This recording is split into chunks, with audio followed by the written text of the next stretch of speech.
My name's Julie. I was the first kid Mom had, back when she was still figuring out her life. She married young, straight out of high school, to my dad, Thomas.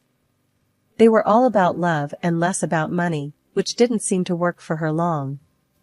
I was still toddling around when she met Richard, a guy with a wallet as thick as a brick and a fancy car to boot. She left Dad, took me, and never looked back, except to collect the alimony checks. Richard seemed alright at first, always bringing me little treats and letting me play in his big office filled with shiny things. But Mom, she was different around him. She always had this look on her face when she saw me, like I was a reminder of a life she wanted to forget. One evening, I remember hearing them talk in the kitchen while I was supposed to be watching TV. "She's too much like Tom," Mom said, her voice sharp. "Always asking questions, always looking at me like he used to." I didn't understand then, but it stung, hearing her talk like I was a problem. I loved my real dad, sure. He lived in a small apartment across the city, but every moment with him was a blast, even if we were just kicking a ball around in the park or eating cheap pizza. Mom's words that night stayed with me, and the way she'd say things only got sharper. "Can't you do anything right?" was a favorite of hers whenever I tried to help around the house or did my schoolwork in the living room. My dad, though, he was different. "You're doing great, Julie," he'd tell me every time I showed him my grades or a drawing from school. "Don't let anyone tell you different." Life at Mom and Richard's got more strained when I started school. Mom was always on about appearances, how I needed to wear the right clothes, hang out with the right kids. "Why can't you dress like Clara's daughter? Look at her," Mom would nag, holding up one of my classmates' pictures from a party I wasn't invited to. One day, after a particularly rough scolding about my muddy shoes in the hall, I snapped back. "At least Dad doesn't yell about a bit of dirt." The slap came quick, her hand stinging my cheek, before I even saw it move. "Don't you talk about your father like that," she hissed, her face close to mine, her breath smelling of coffee and anger. Tears welled up, but I bit them back, tough like Dad taught me. That night, lying in my bed, I promised myself I wouldn't let her see me cry, wouldn't give her the satisfaction. When Mom announced she was pregnant again, the house took on a weird vibe, like everything was suddenly about to change, but not necessarily for the better. She had this glow people talk about, but it never seemed to shine my way. "I'm having a baby with the man I love, Richard. It's going to be perfect," Mom cooed one evening, rubbing her belly as Richard beamed like he'd won some kind of prize. Richard, ever the charmer, chimed in. "We'll need to redo the guest room. Make it fit for a little princess." My heart sank a bit. That was my room they were talking about, my little corner in their world. "What about my room?" I asked, trying to keep my voice steady. Mom shot me a look, her smile tightening. "You can move into the smaller room, Julie. It's only fair. The baby will need the space." Fair. The way she said it made it sound like a done deal, no room for arguing. So, I moved. Packed up my stuff and relocated to the smallest room in the house, barely bigger than a closet. The months flew by, and soon Lily was born. She was all anyone could talk about. "Isn't she just the most beautiful baby you've ever seen?" Mom would gush to her friends over the phone, cradling Lily like she was made of the most precious porcelain. "Yeah, she's cute," I'd mutter, trying to make myself part of the conversation. Cute was an understatement. Lily was adorable, and I couldn't help but love her at first sight. I wanted to be a good big sister, wanted to be involved and help out. One afternoon, I tried to sneak into Lily's room while Mom was busy in the kitchen. I tiptoed in, peering over the crib at my baby sister, who was gurgling happily. "Hey there, Lily," I whispered, reaching a finger to let her grab. Mom must have heard me because she was suddenly there at the door, her voice sharp as a knife. "What are you doing, Julie? I told you, you need to ask, before you go into her room."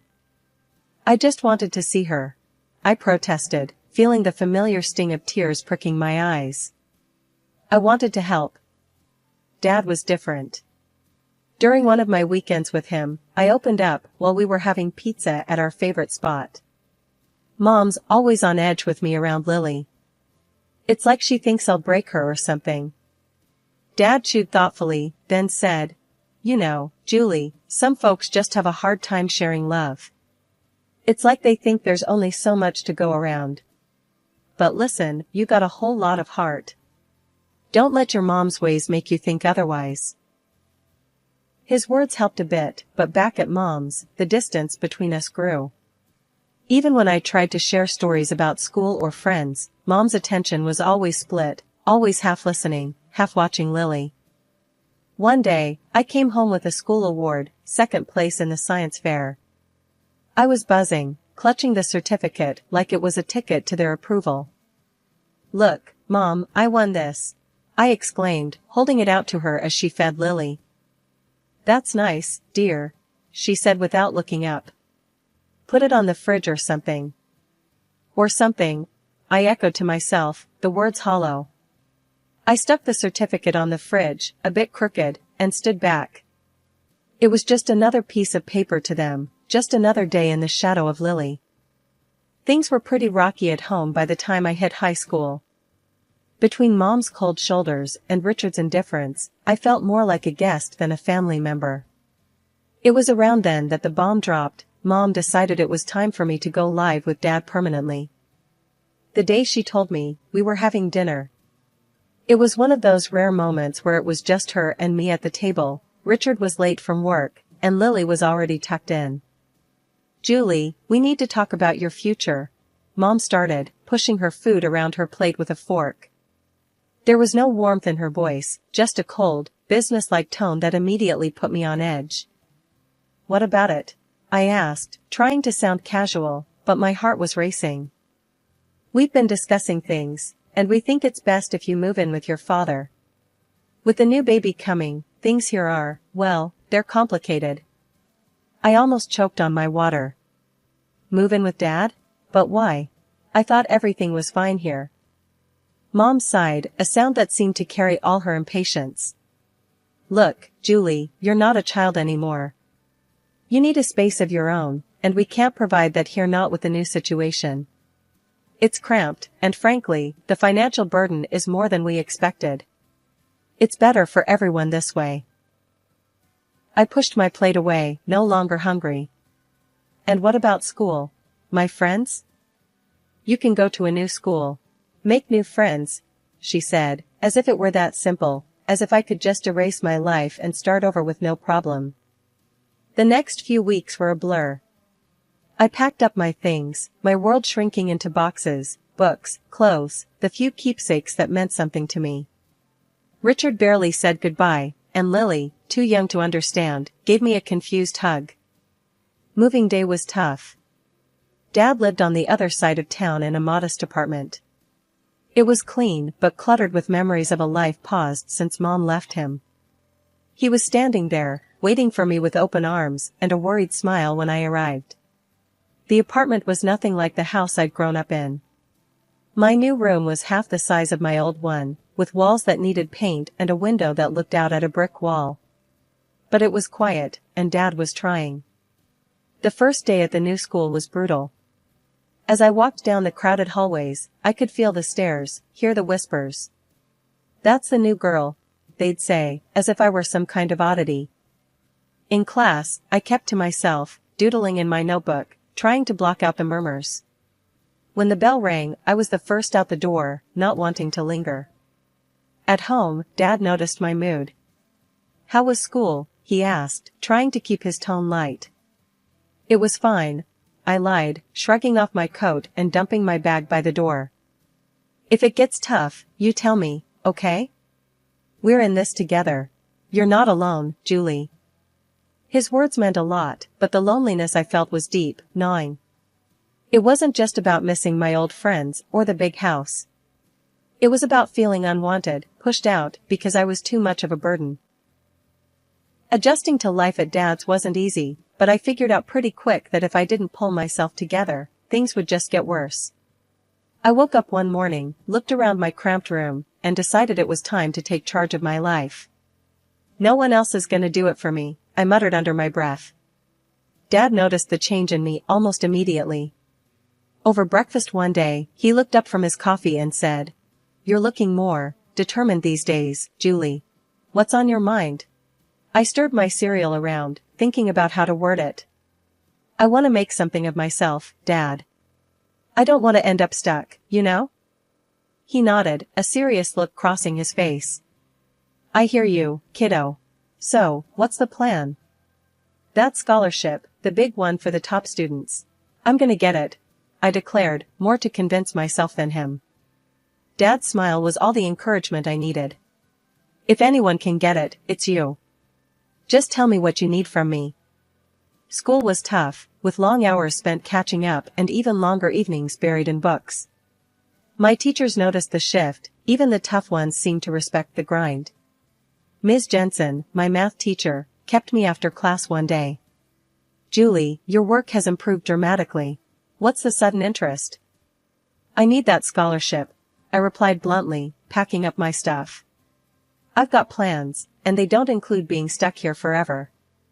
Ms. Jensen studied me for a moment, then nodded slowly. "Well, keep at it. And let me know if you need extra help. I'm here." Making friends wasn't easy, but I managed to find a few people who didn't seem to mind that I wasn't all fun and games. During lunch, I'd sit with Maria and Luke, two kids who weren't exactly at the top of the social ladder, but knew how to laugh. "So, Julie, you're like a library ninja now, huh?" Luke joked one day, nudging me as we sat down with our trays. I cracked a smile. "Yeah, gotta be stealthy if I want to snag the best study spots." Maria chimed in, her voice soft but sincere. "It's cool what you're doing, Julie. Most wouldn't bother." The days rolled into months, and the pressure mounted as application deadlines drew near. Dad was my rock, always there with a hot meal and a listening ear whenever the stress got too much. The day I got the scholarship letter, my hands were shaking as I tore it open. Dad was right there, holding his breath. I scanned the words, my heart pounding in my chest, and then I whooped so loud I swear the neighbors heard. "I got it, Dad. I got it." I jumped up, the letter flapping in my hand like a flag of victory. Dad swept me up in a big hug, laughing and cheering right along with me. "I knew it. I knew you could do it." As I packed up my things for college a few months later, I felt ready. The future was bright, and for the first time, it felt like it was truly mine. I was leaving, but I was taking all these lessons, all this love and hard-earned wisdom with me. After graduating with honors and establishing a solid career, I felt like I was finally on stable ground. I was 28, doing well professionally, and had just started seeing a wonderful guy from work, Jack, who had been nothing but supportive. Then, out of nowhere, my mom called. We hadn't spoken much since I moved out, but suddenly here she was, back with a request, or more like a demand. "Julie, your sister Lily is going to college in your city. We've paid her tuition, and we think it'd be best if she stayed with you," Mom said, her tone making it clear this wasn't just a suggestion.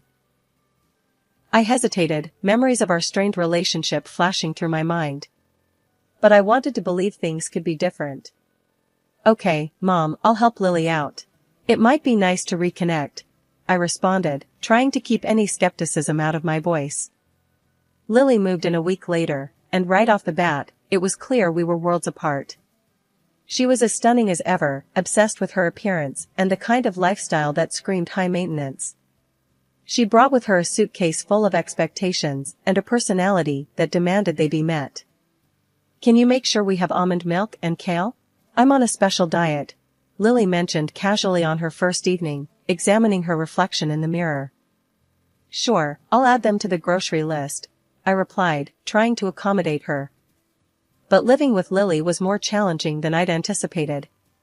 She partied like there was no tomorrow, often stumbling in at dawn, her carefree laughter echoing through the apartment while I lay awake, anxious about meetings and presentations. One afternoon, Jack came over as Lily was prepping for another night out. I noticed how she smiled at him, a little too sweetly, a little too long. Jack waited until she left to speak up. Julie, I think Lily's got the wrong idea about me. She's been, well, flirty. I felt a mix of anger and embarrassment. Thanks for telling me, Jack. I'll talk to her. When I confronted Lily, her response was a dismissive laugh. Oh, come on, Julie. I'm just being friendly. Besides, can I help it if he likes me back? That's my fiancé, Lily. You need to respect that. I shot back, my voice firm. Her laugh chilled me. Julie, I'm used to getting what I want. Always have been. That was the last straw.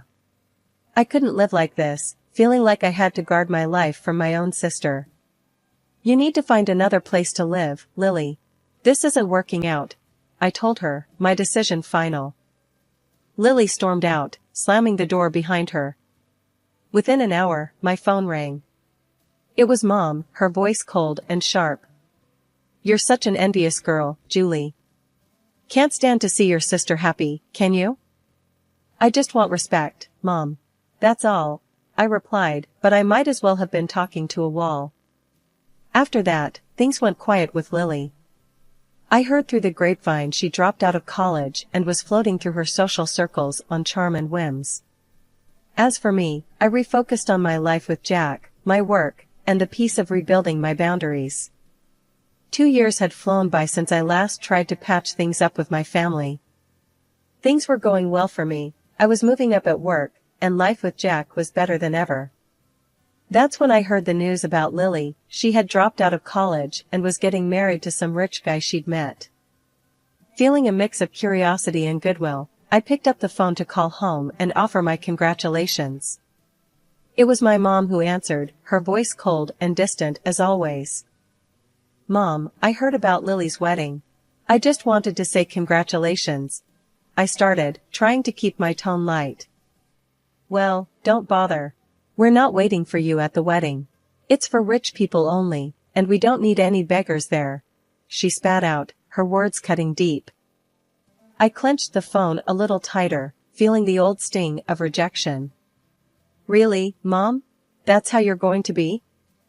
What did you expect, Julie? You've always been the difficult one. Just stay away, she said before hanging up. I stood there, phone in hand, the dial tone echoing in my ear. The hurt was palpable, but I wasn't going to let it ruin me. I found out later that they'd spared no expense on Lily's wedding, hiring popular artists and actors to make it a lavish affair. Time passed, and life didn't stand still for me either. Jack proposed, and suddenly I was planning my own wedding, nothing extravagant, but every bit filled with love and sincerity. I called Dad to share the news. He was overjoyed. Julie, that's wonderful. You bet I'll be there. Wouldn't miss it for the world, he said, his voice brimming with happiness. Encouraged by Dad's reaction, I made one last attempt to bridge the gap with my mom. I dialed her number, my heart racing as I waited for her to pick up. Mom, I'm getting married. I want you to come, I said, holding my breath. Her reply was as chilly as a winter breeze. No, Julie. I'm not interested in attending some modest gathering of losers. Count me out. I swallowed hard, fighting back the hurt. All right, Mom. Take care, I said, and hung up, knowing it was probably the last time I'd invite her into my life. Our wedding day was simple but beautiful. Dad walked me down the aisle, his presence a steady comfort. The room was filled with genuine smiles and heartfelt congratulations, a stark contrast to the grandeur and coldness of Lily's wedding spectacle. Our modest reception was filled with laughter, dancing, and stories. Jack and I mingled with friends and family who loved us for who we were, not for the money or status we brought. Life was moving along sweetly. Jack and I were thrilled to be expecting our first child. It was during this time, one ordinary afternoon, that my phone rang, and the voice on the other end turned my day upside down. It was Mom, and she was not calling with congratulations. Julie, you have to take us in. We're desperate, she blurted out without even a hello. Mom, what's going on? I asked, although part of me didn't want to know. It's all gone wrong. Richard's business tanked, we mortgaged the house for Lily's wedding, and now it's all just gone. And your sister's marriage is over. Her husband kicked her out, and he's demanding money for her cheating. She explained hurriedly, her voice edged with panic. I took a deep breath, trying to process the flood of information. Okay, slow down. What exactly are you asking of me? We need a place to stay. All of us. We're coming to your house, she stated matter-of-factly, as if it were the most obvious solution. The request, or rather, the demand, hit me hard. No, Mom. You can't just decide to move in with us. It doesn't work like that. Julie, you owe us. After everything we've done for you, she snapped, her voice sharp and commanding. That struck a nerve. Oh, you? Mom, remember how you were when I needed you most? You pushed me out. You chose everything over me, and now you expect me to just open my doors? Her voice rose. You're being selfish, Julie. Where's your family spirit? I am your mother. And you've never let me forget it. But being a mother doesn't mean what you think it does. It's not about debts and demands. I shot back, my patience wearing thin. Her fury was palpable, even through the phone.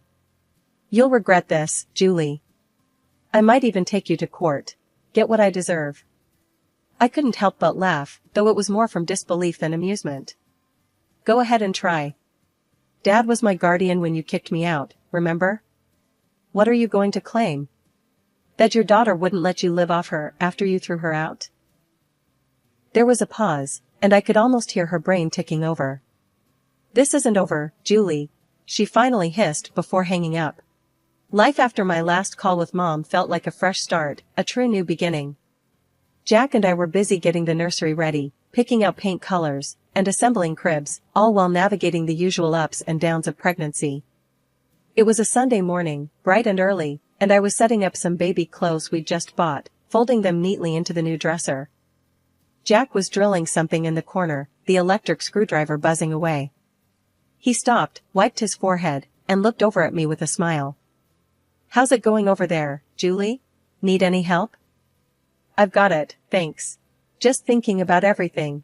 It's really happening, huh? I responded, running my hand over a tiny, soft onesie. It really is. We're going to be parents, Julie. His voice was full of awe and a bit of nervous excitement. Just then, there was a knock at the door. I was surprised. Who could it be this early on a Sunday? Jack went to answer it while I continued organizing. I heard voices, and then Jack called out, Julie, it's for you. Walking into the living room, I was surprised to see my dad standing there, a big grin on his face and a teddy bear in hand. Surprise, he exclaimed. Dad, what are you doing here? I couldn't hide my delight, rushing over to give him a big hug. I wanted to come and see how my favorite daughter is doing. And I brought something for my future grandchild. He handed me the teddy bear, which was soft and cuddly. Thank you, Dad. It means the world to me that you're here, I said, feeling a bit emotional. We sat down, and Dad looked around at the half-assembled baby furniture and the stacks of baby books. Looks like you're almost ready for the little one. We're trying. It's a lot, but we're excited, I told him, then paused, biting my lip. Dad, I had another call with Mom. It didn't go well. Dad's expression sobered. I heard about it from your mom. She wasn't too pleased, was she? No, she wasn't. But Dad, I stood my ground. I had to. For me, for Jack, for the baby. We need peace here, I said firmly. The day passed with us sharing stories, Dad giving us some unsolicited but amusing parenting advice, and just enjoying being together. It was a good day, one of those days you know you'll look back on fondly. As the sun set, painting the sky in shades of orange and pink, Jack, Dad, and I sat on the porch, a gentle breeze rustling the leaves. Jack put his arm around me, and I leaned into him. You know, despite everything with Mom and all the drama, I feel lucky. We have each other, we're about to start this amazing new chapter, and I have a feeling it's going to be great, I said, looking out at the fading light. Jack kissed the top of my head. It will be. We've got this, Julie. As night fell and Dad said his goodbyes, I felt a profound sense of contentment and readiness for what was to come. The challenges with my mom and the uncertainty of new beginnings had been tough, but they'd led me here, to this moment, surrounded by love and support.